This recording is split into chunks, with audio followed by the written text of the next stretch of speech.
Strength of മെറ്റീരിയൽസിൻ്റെ third മൊഡ്യൂളിലെ പുതിയൊരു ക്ലാസ്സിലേക്ക് സ്വാഗതം. നമ്മൾ കഴിഞ്ഞ ക്ലാസ്സിൽ പഠിച്ചിരിക്കുന്ന ടോപ്പിക്ക് കോളംസ് ആൻഡ് സ്ട്രട്സ് ആയിരുന്നു. കോളംസ് ആൻഡ് സ്ട്രട്സ് ആയിരുന്നു നമ്മൾ കഴിഞ്ഞ ക്ലാസ്സിൽ പഠിച്ചിരിക്കുന്ന ടോപ്പിക്ക്. നമുക്കതിൽ അവസാനം പറഞ്ഞ് നിർത്തിയിട്ടുണ്ടായിരിക്കാം അതിൽ ഇക്വേഷൻസ് ആയിരിക്കും. 4 ഇക്വേഷൻസ് നിങ്ങൾക്ക് ഏകദേശം ഒരു ഐഡിയ കിട്ടിയിട്ടുണ്ടായിരിക്കും. പൈ സ്ക്വയർ EI/L സ്ക്വയർ എന്ന് പറയുന്ന ഇക്വേഷനാണ്. 4 കണ്ടീഷനിൽ വരുന്ന എല്ലിൻ്റെ മാറ്റങ്ങളെ കുറിച്ച് മനസ്സിലാക്കി വെക്കാം. സോ നമ്മൾ ഡയറക്റ്റ് ഇനി പ്രോബ്ലത്തിലേക്ക് കടക്കുകയാണ്.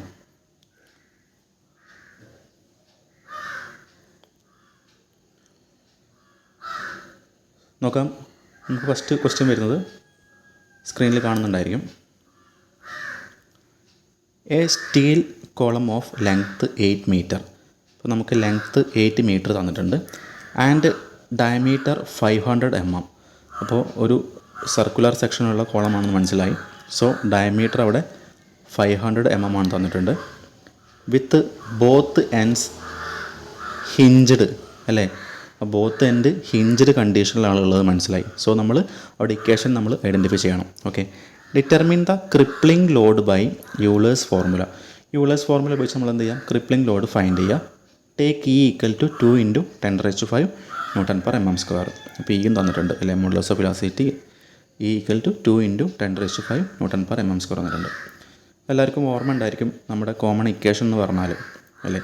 ക്രിപ്ലിംഗ് ലോഡ് നമുക്ക് വേണമെങ്കിൽ P വെച്ച് റെപ്രസെൻറ്റ് ചെയ്യാം. Crippling load P = common equation എന്തായിരുന്നു, പൈ സ്ക്വയർ EI/L² എന്ന് പറയുന്ന ഇക്വേഷനാണ് കോമൺ ഇക്വേഷൻ. അവിടെ ക്വസ്റ്റ്യനിൽ പ്രത്യേകം പറഞ്ഞിട്ടുണ്ട് എന്താണ്, ബോത്ത് എൻഡ് ഹിഞ്ച്ഡ് കണ്ടീഷനാണ് അല്ലേ, ഹിഞ്ച്ഡാണ്. അപ്പോൾ നമ്മൾ പഠിച്ചിട്ടുണ്ടായിരുന്നു, നമ്മളൊരു കീവേഡ് പഠിച്ചിട്ടില്ലേ, H നടുക്കിൽ 4F എഴുതിയാൽ നമുക്ക് അതൊന്ന് കീവേഡ് കിട്ടും അല്ലേ. വേണമെങ്കിൽ നമുക്കിതിനെ ഇതൊന്ന്, ഇത് രണ്ടെണ്ണം, ഇതൊന്ന്, ഇത് രണ്ടെണ്ണം. അപ്പോൾ ബോത്ത് എൻഡ് ഹിഞ്ച്ഡ് എന്ന് പറയുമ്പോൾ ശരിക്കും നമ്മുടെ ഫസ്റ്റ് വരുന്ന കണ്ടീഷൻ തന്നെയാണ് അല്ലേ. ബോത്ത് എൻഡ് ഹിഞ്ച്ഡ് ആണ് ഈ കണ്ടീഷൻ. സോ നമുക്ക് ഡയറക്റ്റ് ഇക്വേഷൻ പറയാൻ പറ്റും അല്ലേ. ഇവിടുത്തെ കണ്ടീഷൻ എന്താണ് അല്ലേ, ഇവിടുത്തെ ലെങ്ത്തിൻ്റെ ഇക്വേഷൻ എങ്ങനെ വരിക, ഇത് L, ഇവിടെ 2L, ഇവിടെ L/2, ലാസ്റ്റ് എന്തായിരുന്നു L/√2 അല്ലേ. അപ്പോൾ നമുക്ക് ഉപയോഗിക്കേണ്ടത് ഫസ്റ്റ് വൺ ആണ്, ബോത്ത് ഹിഞ്ച്ഡ് കണ്ടീഷനാണ്. സോ എന്ത് ചെയ്യാം, L = എന്താണ്, ക്യാപിറ്റൽ L തന്നെ ആയിരിക്കും. സോ ഇവിടെ ഇക്വേഷനിൽ യാതൊരു മാറ്റവും വരില്ല. നമുക്ക് ഡയറക്റ്റ് ഇക്വേഷനിലേക്ക് വാല്യൂസ് സബ്സ്റ്റിറ്റ്യൂട്ട് ചെയ്താൽ മതി. സോ നമുക്ക് ഇവിടെ പൈ സ്ക്വയർ EI/L² എന്ന് പറയുമ്പോൾ നമുക്ക് അവിടെ തന്നിരിക്കുന്ന കാര്യങ്ങൾ, പൈ നമുക്കറിയാം, ഡയറക്റ്റ് നമുക്ക് ചെയ്യാൻ പറ്റും, പൈ സ്ക്വയർ കൊടുക്കാൻ പറ്റും.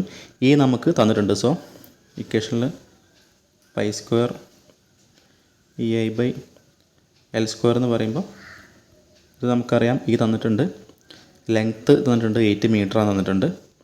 അപ്പോൾ 8 മീറ്റർ നമ്മളിവിടെ MM-ലേക്ക് കൺവേർട്ട് ചെയ്യുക, അവിടെ കാണുന്നുണ്ടായിരിക്കും. 8 × 1000 ചെയ്യുക, 8000 mm ആയിരിക്കും. പിന്നെ ഡയമീറ്റർ 500 mm ആണ്. നമുക്കിവിടെ അറിയാത്ത കാര്യം I ആണ് അല്ലേ. I എന്ന് പറഞ്ഞാൽ മൊമെൻ്റ് ഓഫ് ഇനേർഷ്യ ആണ്. Moment of inertia.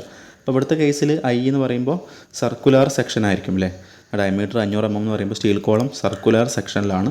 അപ്പോൾ എന്ത് ചെയ്യണം, സർക്കിളിൻ്റെ മൊമെൻ്റ് ഓഫ് ഇനേർഷ്യ കാണാൻ നമുക്ക് പഠിച്ചു നോക്കണം. അപ്പോൾ സർക്കിളിൻ്റെ മൊമെൻ്റ് ഓഫ് ഇനേർഷ്യ കാണാനുള്ള ഇക്വേഷനാണ് I = πd⁴/64. അതേപോലെ തന്നെ നമുക്ക് കുറച്ച് കോമൺ സർക്കിളിൻ്റെയും റെക്റ്റാങ്കിളിൻ്റെയും നമ്മൾ പഠിച്ചു നോക്കുക. നമുക്കത് മാത്രമേ ആവശ്യം ഉണ്ടായിരിക്കുള്ളൂ എക്സാം പോയിൻ്റ് ഓഫ് വ്യൂലൊക്കെ. ജസ്റ്റ് നിങ്ങൾ അതിൻ്റെ ഇക്വേഷൻസ് നോട്ട് ചെയ്യുക. സർക്കിളിൻ്റെ πd⁴/64 ആണ്. അതേപോലെ വേണമെങ്കിൽ റെക്റ്റാങ്കിളിൻ്റെ എഴുതി വെക്കുക. റെക്റ്റാങ്കിളിൻ്റെത് BH³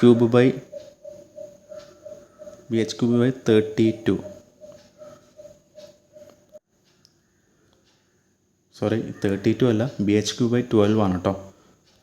റെക്റ്റാങ്കിളിൻ്റെത് BH³ 12 ആണ്.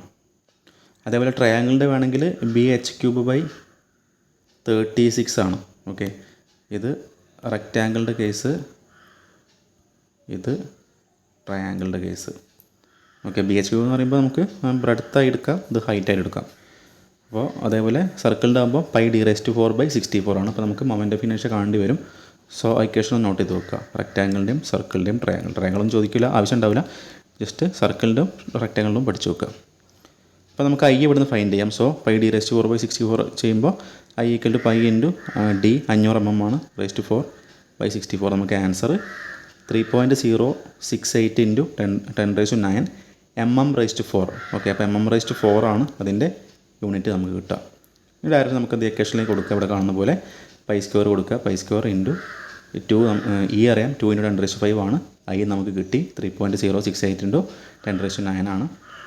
ഡിവൈഡ് ബൈ L² എന്ന് പറയുമ്പോൾ 8000². ഫൈനൽ ആൻസർ നമുക്ക് 9.46 × 10⁷ ന്യൂട്ടൺ കിട്ടും. ആണ് നമ്മുടെ ഈ ടൈപ്പ് ക്വസ്റ്റ്യൻസ് ആണ് നമുക്ക് എക്സാം പോയിൻ്റ് ഓഫ് വ്യൂലൊക്കെ ഉണ്ടായിരിക്കുക. ഇത് 3 മാർക്കിനും ചോദിക്കാറുണ്ട്, 7 മാർക്കിനും ചോദിക്കാറുണ്ട് കേട്ടോ. അപ്പോൾ നമുക്ക് ഇനി അടുത്തൊരു പ്രോബ്ലം നമുക്ക് നെക്സ്റ്റ് ക്ലാസ്സിൽ ഡിസ്കസ് ചെയ്യാം. നമുക്ക് ഇനിയും പ്രോബ്ലംസ് വർക്കൗട്ട് ചെയ്യാണ്ട് നമുക്ക് അടുത്ത ക്ലാസ്സിൽ നോക്കാം. Okay, thank you for watching.